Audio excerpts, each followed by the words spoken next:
لاشیں گرائی گئیں. پھر 2018 کے اندر جب پاکستان تحریک انصاف کی حکومت تھی اس وقت بھی رمضان کے اندر روزے کی حالت میں رسول اللہ صلی اللہ تعالیٰ علیہ وسلم کا نام لینے والے لوگوں کے اوپر فائرنگ کی گئی, شیل پھینکے گئے, حتیٰ کہ یتیم خانہ چوک کے اندر مسجد رحمۃ اللہ العالمین کے ارد گرد کرفیو لگا کر اس کو جام کر دیا گیا.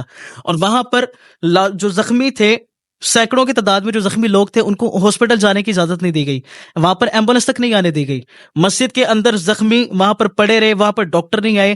ہم نے اپنی مدد آپ کے تحت ان زخمیوں کی جو ہے وہ تیمارداری کی, ان زخمیوں کی مرہم پٹی کی, اور لاشیں ایون کہ لاشیں مسجد کے اندر لاشیں 2-3 دن تک پڑی رہیں. جی بالکل, یہ خادم رضوی صاحب کے تاریخی الفاظ تھے کہ تم جو ہمارے ساتھ ظلم کر رہے ہو دنیا میں بھی اور آخرت میں بھی ذلیل و رسوا ہو گئے اور لوگ دیکھ رہے ہیں. جی بالکل, مجھے رضوی صاحب کا ایک جملہ یاد آتا ہے. علامہ خادم صاحب رضوی صاحب نے کہا تھا کہ نہ تم صدمے ہمیں دیتے, نہ ہم فریاد یوں کرتے, نہ یوں سنوائیاں ہوتی, نہ یوں رسوائیاں ہوتی. اور آج سارا کچھ بھی ہے, یہ ایک مکافات عمل ہے جو پاکستان مسلم لیگ نون کے ساتھ ہوا ہے, جو اس وقت عمران خان کے ساتھ ہو رہا ہے. یہ سارا مکافات عمل ہے. خیر, یہ تو چلتا رہے گا مکافات عمل. اب دیکھنا یہ ہے کہ آج جو حکومت قائم ہوئی ہے, اب اس حکومت کے سامنے جو چیلنجز ہے وہ ان چیلنجز سے کس طرح نمٹتے ہیں. اس حکومت کے سامنے اب شہباز شریف صاحب کے سامنے جو چیلنجز ہیں, سب سے پہلے تو ہے ملک کا سب سے بڑا مسئلہ مہنگائی سب سے بڑا مسئلہ, بے روزگاری, ٹھیک ہے جی, ضرورت اشیاء کی چیزیں آسمان سے باتیں کر رہی ہیں, بجلی کی قیمتیں وہ انتہا کو پہنچ چکی ہیں, گیس کے بلوں کی اگر بات کریں تو وہ بھی انتہا کو پہنچ چکی ہیں. پھر پیٹرول ابھی 2-3 دن پہلے پیٹرول کے اندر جو ہے وہ تقریباً 5 روپے کا اضافہ کیا گیا, 280 روپے کے قریب پیٹرول پہنچ گیا. اور پیٹرول ایک ایسی چیز ہے پاکستان کے اندر جب اس کی پرائز بڑھتی ہے تو آٹومیٹکلی مہنگائی کے اندر اضافہ ہو جاتا ہے. اور سب سے بڑی بات یہ کہ اب آگے رمضان آ رہا ہے, تو دیکھنا یہ ہے کہ یہ حکومت عوام کے لیے کیا کرتی ہے. یہ اس منصب کے اوپر آ تو گئے ہیں, اب دیکھنا یہ ہے کہ عوام نے جو ان سے توقعات لگائی ہیں, کیا یہ عوام کی امیدوں کے اوپر, توقعات کے اوپر پورا اترتے ہیں, یا جو انہوں نے اپنا بیانیہ انتخابی جلسوں کے اندر جنہوں نے اپنا بیانیہ بنایا تھا کہ ہم مہنگائی کو ختم کریں گے, شہباز شریف صاحب, مریم نواز صاحبہ, یا نواز شریف صاحب, یا بلاول بھٹو زرداری, یا زرداری صاحب 2 کنٹینروں کے اوپر چڑھ کے کھڑے ہو کے اپنی تقاریر کے اندر کہتے رہے ہیں کہ جی ہم پاکستان کے اندر مہنگائی کو ختم کریں گے, بجلی کے بلوں کی قیمت کو ادا کریں گے. اور جس طرح سے انہوں نے بطور ان کے جو انہوں نے وعدہ کیا تھا, مریم نواز صاحب نے وعدہ کیا تھا کہ جب ہماری حکومت آئے گی تو ہم پنجاب کے لوگوں کو 200 یونٹ فری بجلی فراہم کریں گے. تو اب دیکھنا یہ ہے اس پہ پورا اتر سکتے ہیں. جی, اب دیکھنا یہ ہے کہ یہ اس کے اوپر پورا اترتے ہیں کہ نہیں اترتے. جو انہوں نے وعدے عوام سے کیے ہیں, یہ ان وعدوں کو وفا کرتے ہیں کہ نہیں کرتے. اچھا, آخر میں مجھے یہ بتائے کہ جب وزیر اعلیٰ پنجاب مریم نواز نے پنجاب کا منصب سنبھالا, حلف اٹھانے کے بعد انہوں نے ایک احکامات جاری کیے کہ مجھے لاہور کی گلیاں صاف ستھری نظر آنی چاہیے, کہیں بھی گندگی کے ڈھیر نظر نہیں آنے چاہیے. تو کیا اس کے علاوہ اور کوئی احکامات نہیں تھے جو صوبائی دارالحکومت میں جرائم کی شرح بڑھ رہی ہے, یا پنجاب میں صرف لاہور ہی آتا ہے اور کوئی شہر یا کوئی علاقہ نہیں آتا؟ سر دیکھیں, پنجاب میں آپ کو بھی پتا ہے کہ کوئی بھی پنجاب کے اندر حکمرانی کرتا ہے تو وہ سب سے پہلے اس کی کوشش ہوتی ہے کہ جو لاہور سب سے بڑا جو گڑھ ہے پہلے اس کے اوپر فوکس کیا جائے. تو آتے ساتھ ہی مریم نواز صاحبہ نے بھی وہی کچھ کیا جو روایتی سیاست جس طرح چلتی آ رہی تھی. انہوں نے بھی ایک ہوا کے اندر تیر چھوڑا اپنی ایبسنس دکھانے کے لیے, اپنی پریزنٹس شو کروانے کے لیے جی کہ میں وزیر اعلیٰ بن گئی ہوں. تو اس لحاظ سے انہوں نے ایک احکام جاری کیا جی کہ مجھے پنجاب کی جو لاہور کی ہر گلی جو ہے وہ صاف نظر آئے. لیکن جو جرائم کے حوالے سے آپ دیکھیں نا, جرائم کے حوالے سے بھی لاہور صفحے اول ہے. یہاں پہ انڈر ورلڈ کی جو کاروائیاں ہیں وہ مزید دن بدن بڑھتی جا رہی ہیں, اس پہ انہوں نے کوئی احکامات جاری نہیں کیے. یہ کیا وجہ تھی؟ سر اس کی ایک سب سے بڑی بات یہ بھی ہے کہ آپ دیکھیں جتنے بھی جرائم پیشہ افراد ہیں ان کے پیچھے کوئی نہ کوئی بڑی سرپرست ہستی ضرور ہوتی ہے جس کی نگرانی کے اندر وہ سارے جرائم چل رہے ہوتے ہیں. اگر میں لاہور کی بات کروں, لاہور میں جتنے بھی جرائم ہو رہے ہیں تو اس کے اندر کہیں نہ کہیں ہم دیکھیں تو جو ہمارے سرکردہ لوگ ہیں, جو ہمارے حفاظت کرنے والے محافظ ہیں, وہ بھی کہیں نہ کہیں اس کے اندر شامل ہوتے ہیں. اب میں سمپل آپ کو ایک بات بتاتا ہوں کہ چند دن پہلے میرے دفتر کے بعد میرے ایک امپلائی کے ساتھ ایک واقعہ ہوا. رات کو تقریباً 3 بجے کے ٹائم وہاں پر کچھ لوگ موٹر سائیکل پہ آئے, اس کے انہوں نے جو ہے وہ پستول رکھی اور اس سے اس کا 1.5 لاکھ کا موبائل تھا وہ لے گئے, اس کی بائک وغیرہ لے گئے, سارا کچھ لے گئے. اب اس بندے نے یقین میں نے پولیس کو کال کی ہے, اور پولیس کتنی دیر بعد آئی ہوگی؟ تو 1.5 گھنٹے کے بعد وہاں پہ پولیس جائے وقوع کے اوپر پہنچی ہے. وہ تو ان کا روایتی انداز ہے نا سارا کام ہونے. مجھے بتائیں کہ جب 1.5 گھنٹے کے بعد پولیس آئے گی تو عوام کو کیا انصاف ملے گا؟ جو جس کا نقصان ہوا اس کو کیا ریلیف ملے گا؟ وہ تو خاک ہو گیا, وہ تو رل گیا. اصل میں مجھے یہ بات بتائیں کہ جو بھی حکومت آتی ہے وہ سب سے پہلے پولیس کو ہی کیوں اپنے انڈر کرنے کی کوشش کرتی ہے کہ جو ہم کہیں وہی ہو؟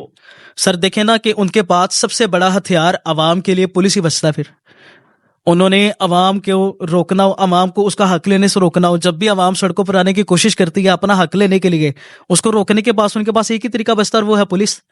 وہ پولیس کے ذریعے لاٹھی چارج کرواتے ہیں، شیلنگ کرواتے ہیں، آنسو گیس کی شیلنگ کرواتے ہیں، زور زبردستی کرتے ہیں، ان کو اٹھا کے جیلوں میں ڈال دیتے ہیں، یعنی اپنے نجائز مقاصد کے لیے ان کو اپنا اثر و رسوخ استعمال کرنے کے لیے. اب دیکھیں پولیس جو ہے وہ عام عوام کے لیے تو پولیس ہے ہی نہیں نا. پاکستان مسلم لیگ نون کی حکومت تھی تو انہوں نے پولیس کو استعمال کیا اپنی اپوزیشن کے لیے. پاکستان تحریک انصاف کی حکومت آئی، انہوں نے پولیس کو استعمال کیا اپنی اپوزیشن کے لیے. ان کے حکومت میں تحریک انصاف کے اوپر پرچے بنائے گئے، تحریک انصاف کی حکومت میں ساری مسلم لیگ نون اور پیپلز پارٹی کے اوپر پرچے بنائے گئے. یہ بس ایک دوسرے کے ساتھ جو ہے نا وہ جیل بھرو تحریک کھیلتے رہتے ہیں ایک دوسرے کے ساتھ. عوام مر رہی ہے، بے روزگاری ہے، مہنگائی میں پس رہی ہے، پس رہی ہے، اس کے لوگوں کو اس کے اوپر توجہ نہیں دی جاتی. اچھا مجھے یہ بتائیں کہ وزیر اعلیٰ پنجاب مریم نواز نے جو سرکاری ہسپتالوں میں مریضوں کے لیے ادویات کی فری فراہمی کا اعلان کیا ہے، اس کے متعلق آپ کیا کہتے ہیں؟